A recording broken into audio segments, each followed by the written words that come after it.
Well, yeah, I guess we'll just launch right into it. There's been a few interesting articles come out today about Rotten Tomatoes and how reviews are done there. It originally started with an article from Vulture talking about a publicity company called Bunker 15.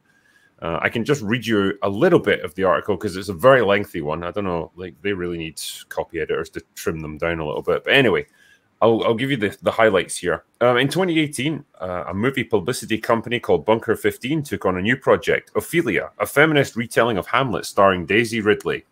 I'm sold already. Yeah. Yeah, sounds like a blast, man. Critics who had seen early screenings had published 13 reviews. 13 whole reviews. 7 of them negative, which translated to a score of about 46% on overall. On Rotten Tomatoes. That's a disappointing outcome for a film with prestige aspirations and no domestic distributor. So that gives it a rotten title, basically, if it's less than 60%. That's when Bunker 15 went to work. Most companies in film PR, they try to get the attention of critics from top publications, but Bunker 15 takes a bottom-up approach, basically recruiting all the dregs of the reviewing pool. So obscure, often self-published critics who are nevertheless part of the pool tracked by Rotten Tomatoes. And in another break from standard practice, several critics say Bunker 15 pays them a grand total of $50 or something. Whoa. Whoa there, guys. We're talking about serious sums of money here. God damn. These payments aren't normally disclosed, and Rotten Tomatoes says that it takes a dim view of this. It says it prohibits reviewing based on financial incentive, and I'm sure they enforce that rigorously. But yeah, funnily enough, their efforts paid off, and they were able to get the movie shifted from rotten to fresh. Great stuff. But that's the first instance of it happening. It's certainly not been the last, and I guess it opens up a real can of worms of how many other studios and PR companies have been doing this, and how long has it been going on for, and how many movies have been affected by this? Because we've all seen it. We've all seen how Rotten Tomatoes will make exceptions for certain movies that are getting a bad rap. They will change their own reviewing rules. They will disable reviews. They will disable comments, whatever it takes to prop up certain movies. And it really just seems to have exposed the entire reviewing industry, really, on sites like that, aggregator sites, as just an absolute sham. And I can't say I'm surprised by any of it, to be honest, but to actually hear it now, it's for $50, man, to sell your soul for that. Sell your soul. Jeez. Couldn't have been much soul to be sold. Yeah. $50. Like, get $50 to just write some lines. Like, I definitely saw the movie. It was really good. I like the idea that they would go for the bribe. Like, they were like, how much? And the guy's like, $20. The people like, we'll give you 50. I could just imagine them meeting with the reviewer, right, and opening a briefcase, and there's just like, you know, a couple of crumpled bills in there. That's all there is. We're willing to give some chewing gum. The guy's just immediately like, sold. I'm on board. Wasn't that a meme in Dodgeball? It was like, have you ever seen $10,000 in this suitcase before? And it's like one pile in the suitcase. Yeah. But yeah, I mean, Chris, I guess you've got a bit more knowledge about the whole like reviewing industry and stuff, and just how it operates. I guess it'd be interesting to hear your take on stuff like this. Well, I've never trusted much the mainstream media, just because, God, I remember when I moved from Detroit to Los Angeles, I'd hear rumors about myself that I was told were facts. And so I'm like, wait a second, people are saying this stuff about me. I mean, it's just like, it's just bizarre how much the mainstream media is a complete farce. In addition to publicists, and I think I've talked about this before, maybe on your stream, about how the publicists try to frame a story, and because journalists are lazy and easily bought, they can kind of give you the talking points. I remember when Star Trek Beyond came out, and they said, "Oh, it's just like a great episode of the original series." In the press release, they said this. And then I recall seeing people writing about it, critics basically parroting exactly that line, which is kind of how they wanted to have people see it. But I read the article, and I actually know the guy they're talking about. He's never offered me money for anything.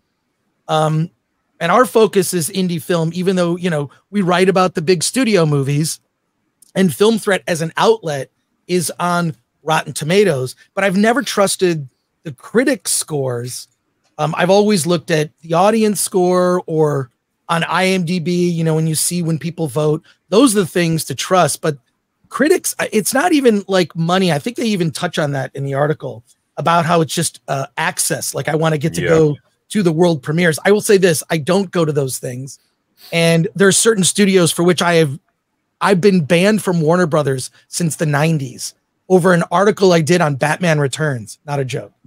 So I've been aware of this stuff, but what's weird is I've discovered that this isn't just, this doesn't just apply to film, right? Like it is, if you're an author who's written a book and you'd like a review of your book, Publishers Weekly, this is available to anyone, can pay $299 to Publishers Weekly and get a review of their book. You should Google this right now and look up this article, how to become a New York Times bestseller. It's not difficult to do if you've got the money. How do you think people become famous who are morons? You are rich, you hire a publicist, and you become famous if that's something that you want to do. So I think this stuff, to me, it's sort of like I don't see what the big story is. I don't know if it's so much Rotten Tomatoes, but lazy entertainment journalists. Because I always look for like, this is the small movie that no one ever heard about to write about. I remember being in a screening of Reservoir Dogs in the early 90s. And it was like a revelation, not because you remember movies from that era. And the critic from Entertainment Weekly walked out during the ear scene. So this is not a surprise to me. It's also the barter or the exchange or the understanding has less to do with money and more to do with, I'm not going to name names of other YouTubers or other people, but the people who get to go to the world premieres or get to fly all over the world or do those types of things. And there's also, the article fails to even bring up things like, is there a correlation between advertising and marketing dollars spent on a media outlet and the coverage? Even when I was at G4, I can tell you this, like, let's say, who put out, Paramount put out one of the Transformers movies, right?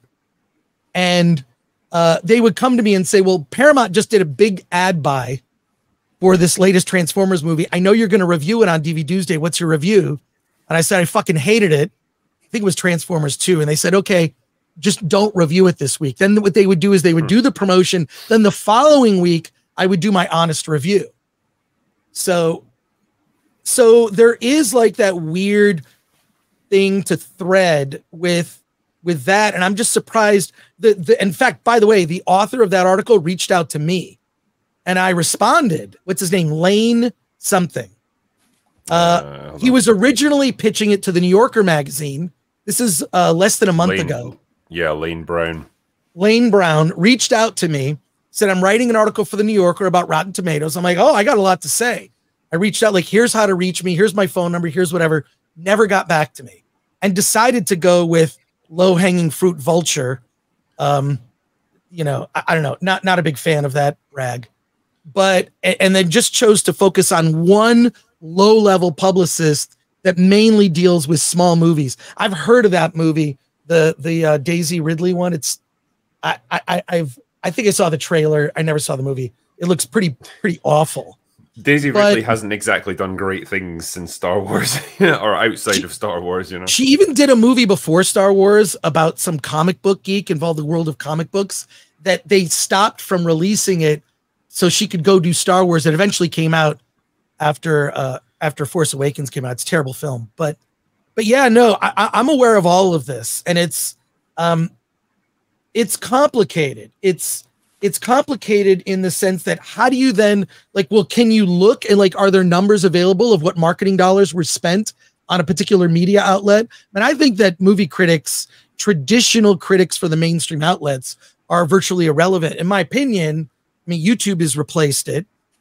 But I don't know. I mean, it's like, yeah, like you said, you can tell the YouTube critics who have how can I put this? Decided to play the game, Right. play ball with the studios and stuff, and you know, suddenly they just start becoming like really safe and giving like really like softball criticisms of movies and just being like, you know, way more positive than they should be, because if they're not, then they lose their access and they don't get to do all this cool stuff. And yeah, you can tell. But like, you know, Rotten Tomatoes specifically, like it's not just that the fact that PR firms and studios are now essentially buying the opinions of reviewers. Rotten Tomatoes themselves are selective about how they interpret reviews, because as I understand it, every review that goes into their system, they have to decide if it's a positive or a negative review, because not every reviewer gives it a score or anything. They might just write a complex article just giving their thoughts. And then some editor from Rotten Tomatoes has to say, well, this is a fresh or a rotten review.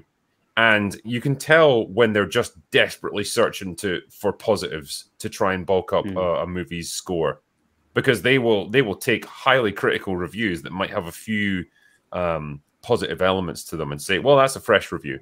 They reckon this film's fresh.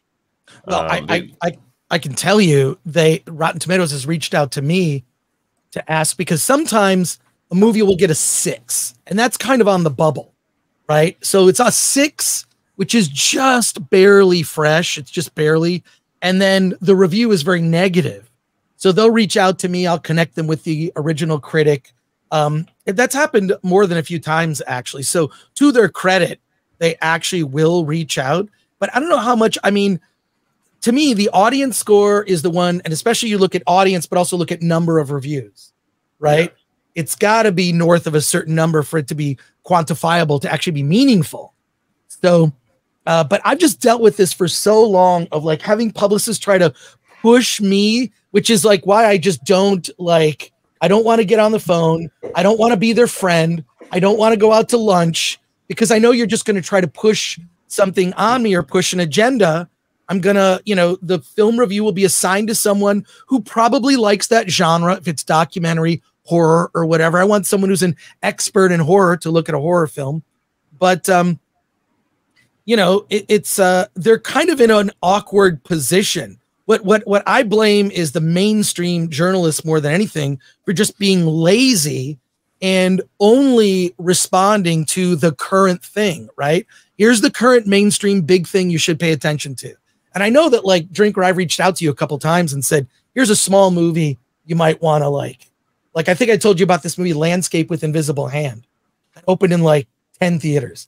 But it's a freaking awesome science fiction movie. No one's going to know about it. And I don't even know if it got good reviews. I tend to not look at that stuff. But yeah, it's just I'm surprised that people are surprised. And second, set this aside. So set the book industry aside, set the film industry aside for a second. What just about the news? I mean, I question for a second why there are still people who have Ukraine flags in their bios, that they bought that one. You know what I mean? Like it's like, you think this is applicable only to Rotten Tomatoes. That's nothing. Look at the news and how news, now we are aware. News is manipulated. Certain stories are put out. What's the narrative?